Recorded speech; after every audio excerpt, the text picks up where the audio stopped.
नमस्कार। आज हम लोग बिहार बोर्ड कक्षा 8 इतिहास का 5वां चैप्टर करेंगे। चैप्टर का नाम है जब जनता बगावत करती है 1857 और उसके बाद। प्रश्न उत्तर संपूर्ण करेंगे। तो चलिए प्रश्न उत्तर की श्रृंखला को प्रारंभ करते हैं। पहला प्रश्न है, झांसी की रानी लक्ष्मीबाई की अंग्रेजों से ऐसी क्या मांग थी जिसे अंग्रेजों ने ठुकरा दिया? उत्तर लिखेंगे, रानी लक्ष्मीबाई चाहती थी कि उनके पति के मृत्यु के बाद उनके गोद लिए हुए बेटे को झांसी का उत्तराधिकारी माना जाए, लेकिन अंग्रेजों ने उनकी यह मांग ठुकरा दी और झांसी को अपने कब्जे में लेने की कोशिश की। ईसा धर्म अपनाने वालों के हितों की रक्षा के लिए अंग्रेजों ने क्या किया? उत्तर लिखेंगे, अंग्रेजों ने 1850 में एक कानून बनाया। इस कानून के तहत अगर कोई भारतीय ईसा धर्म अपनाता है तो उसे अपने परिवार की संपत्ति में हिस्सा मिलेगा। इससे ईसा धर्म अपनाने वालों को सुरक्षा मिली। सिपाहियों को नए कारतूस पर क्यों एतराज था? तो नए कारतूस की वजह से सिपाहियों को गुस्सा आया, क्योंकि इन कारतूसों को बंदूक में डालने से पहले दांतों से काटना पड़ता था। सिपाहियों को शक था कि कारतूस में गाय और सुगर की चर्बी लगी है। वह हिंदू और मुसलमान सिपाहियों के धार्मिक भावनाओं के खिलाफ था। अंतिम मुगल बादशाह ने अपनी आखिरी साल किस तरह बिताए? तो अंग्रेजों ने 1857 के विद्रोह को दबाने के लिए पूरी ताकत लगा दी। उन्होंने दिल्ली पर फिर से कब्जा कर लिया और अंतिम मुगल बादशाह बहादुर शाह जफर पर मुकदमा चला और उन्हें उम्र कैद की सजा दी गई।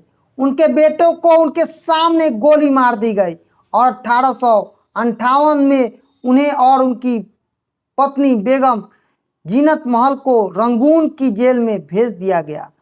वहां उन्होंने 1862 में अपना अंतिम सांस लिया।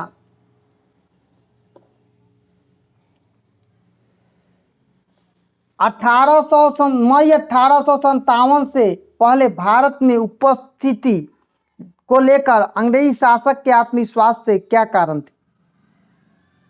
मई 1857 से पहले अंग्रेज अपने शासन को बहुत अधिक आत्मविश्वास से इसके कारण थे। उन्होंने भारतीय सिपाहियों को मदद से कई युद्ध जीते और विद्रोह दबाए। भारतीय सिपाही उनके प्रति वफादार थे। मुगल बादशाह का प्रांतों पर नियंत्रण खत्म हो चुका था। कई स्थायी राजा जमींदार अंग्रेजों का समर्थन करते थे, क्योंकि वे अपने हित की रक्षा करना चाहते थे। बहादुर शाह जफर द्वारा विद्रोह को समर्थन देने से जनता और राज परिवार में क्या असर पड़ा? जब बहादुर शाह जफर ने विद्रोहियों का साथ दिया तो लोग और राजा परिवार में जोश और उम्मीद जगी। उन्हें लगा कि अब वे अंग्रेज की सत्ता को हटा सकते हैं। गांव शहर के लोग विद्रोह में शामिल हो गए। अस्थायी नेता जमींदार और सरदार एकजुट होकर अंग्रेजों से लड़े। कई लोग सोचने लगे कि अगर मुगल बादशाह फिर से सत्ता में आए तो वे अपने इलाके में पहले की तरह शासन कर सकेंगे। 7वां प्रश्न है, अवध के बागी भूस्वामियों से समर्पण करवाने के लिए अंग्रेजों ने क्या किया? तो अवध के बागी भूस्वामियों को आत्मसमर्पण करने के लिए मजबूर करने के लिए अंग्रेजों ने इस तरह से कदम उठाए। कुछ भूस्वामी राजाओं और नवाबों पर मुकदमा चलाए और उन्हें फांसी दी गई। घोषणा की कि जो भूस्वामी अंग्रेजों के प्रति वफादार रहेंगे उन्हें अपनी जमीन पर अधिकार मिलेगा। जिन बागियों ने किसी अंग्रेज की हत्या नहीं की थी उन्हें आत्मसमर्पण करने पर सुरक्षा और जमीन का अधिकार देने का वादा किया गया। 1857 की बगावत के फलस्वरूप अंग्रेजों ने अपनी नीति किस तरह से बदली? तो 1857 की बगावत के बाद अंग्रेजों ने अपनी नीति में बदलाव लाए। 1858 में ब्रिटिश संसद ने एक कानून बनाया और ईस्ट इंडिया कंपनी का शासन खत्म करके ब्रिटिश सरकार को सत्ता सौंप दी। भारत शासकों को भरोसा दिया गया कि वे रियायत नहीं छीनी जाएगी और वे अपने वंशज का दत्तक पुत्रों का सत्ता सौंप सकते हैं। बर्दाश्त वे ब्रिटिश रानी को अपना मालिक माने। सेना में भारतीय सिपाहियों की संख्या कम की और यूरोपीय सिपाहियों की संख्या बढ़ाई। गोरखा, सिख और पठानों को ज़्यादा भर्ती करने का फैसला किया गया। मुसलमानों को जमीन और संपत्ति छीन ली गई क्योंकि अंग्रेजों को लगता था कि विद्रोह में उनकी भूमिका थी। भारतीयों के धर्म, रीति रिवाज सम्मान करने का वादा किया गया। भूस्वामी और जमींदारों को उनकी जमीन का अधिकार देने की नीति बनाई। पता लगाइए कि सन 57 की लड़ाई के बारे में आपके इलाके या उस आपके परिवार के लोगों को किसी तरह की कहानी या गीत याद है। इन महान विद्रोह से संबंधित कौन सी यादें हैं अभी लोगों को उत्तेजित करते हैं। 1857 का विद्रोह भारत के पहले स्वतंत्रता संग्राम के रूप में माना जाता है। आपके इलाके का परिवार में इस विद्रोह से जुड़ी कहानी और गीत हो सकते हैं। उदाहरण के लिए कुछ इलाकों में लोग रानी लक्ष्मीबाई की वीरता की कहानी सुनते हैं, जैसे कैसे उन्होंने अंग्रेजों की रक्षा झांसी से अंग्रेजों की रक्षा की। कुछ गीतों में तात्या टोपे, नाना साहब की बहादुरी का बखान है।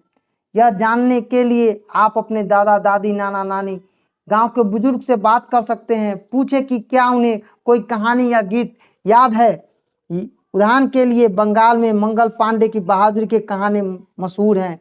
लोग आज भी उनकी वीरता और बलिदान के लिए प्रेरित होते हैं। यह विद्रोह लोगों को उत्तेजित करते हैं क्योंकि भारत की आज़ादी की पहली बड़ी लड़ाई जिसमें हिंदू मुसलमान एकजुट होकर लड़े थे। झांसी की रानी लक्ष्मीबाई के बारे में पता लगाइए। आप उन्हें अपने समय की एक विलक्षण महिला क्यों मानते हैं। रानी लक्ष्मीबाई एक साहसी और प्रेरणादायक महिला थी। उनका जन्म 1828 में वाराणसी में हुआ। बचपन से ही घुड़सवारी, तलवारबाजी, युद्ध कला में माहिर उनके पति झांसी के राजा गंगाधर राव की मृत्यु के बाद अंग्रेजों ने उनके गोद लिए बेटे को उत्तरदायी मानने से इनकार कर दिया और झांसी को हड़पना चाहते थे। रानी ने हार नहीं मानी और उन्होंने अपनी सेना तैयार की और 1857 की क्रांति में कूद गए और अंग्रेजों का डटकर मुकाबला किया। वे पुरुष की तरह युद्ध में मैदान में लड़ रही थी। अपनी झांसी की रक्षा करते करते सन 1858 में ग्वालियर में लड़ते हुए वीर गति को प्राप्त हुई। रानी लक्ष्मीबाई को अपने समय के विलक्षण महिलाएं इसलिए माना जाता है क्योंकि उस समय महिलाएं युद्ध में हिस्सा नहीं लेती थी, लेकिन उन्होंने न केवल सेना का नेतृत्व किया बल्कि देश के लिए अपनी जान को भी निछावर कर दी। उनकी बहादुरी आज भी हमें प्रेरणादायक लगती है।